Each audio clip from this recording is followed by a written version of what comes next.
So good day everyone, my name is Lorne Perez and today I'm going to discuss about civil disobedience. So what is civil disobedience?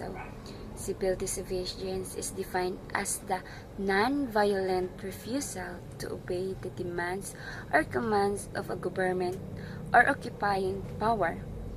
So its primary purpose is to force concessions from that power. It's a symbolic or ritualistic violation of the law, not a rejection of the entire political system. So, why do people engage in civil disobedience? Individuals resort to civil disobedience when they feel legitimate avenues of changes are blocked or non-existent. They feel obligated to a higher extra-legal principle to break specific law. How does civil disobedience work as a protest? The acts associated with civil disobedience are considered crimes and are known to be punishable. So, by submitting to punishment, the civil disobedience hope to set a moral example or provoke the majority of the government into affecting meaningful political, social, or economic change. Okay, principles of civil disobedience. So first is non-violence and moral appeal.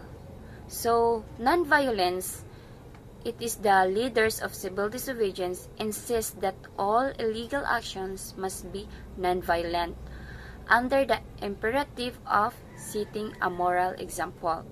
Second is moral appeal. So its efficacy often hangs on the opposition's adherence to a certain morality to which an appeal can be made. Criticism of civil disobedience. So first is radical critique. So radical critique condemns its acceptance of the existing political structure. So second is conservative critique. Views its logical extension as anarchy and the right of individuals to break any law. So the third one, or the last one, is activist division. So some see it as a total philosophy of social change, while others view it as merely a tactic. So there are philosophical roots. So the concept has deep root in Western thoughts, with figures like Cicero, Thomas Aquinas, John Locke, Thomas Jefferson, and Henry David Thoreau justifying conduct based on harmony with a superhuman moral law. Here is some modern formulation and examples. So, Mahatma Gandhi is credited with most clearly formulating the modern concept, developing the philosophy of satyagraha. So there is the non-violent resistance to evil. So, Gandhi is first employed satyagraha in the Transvaal of South Africa in 1906. Later in India, a notable example was the Salt March 1930. So in American civil rights movement, drew on Gandhi's example to end racial segregation in the southern United States.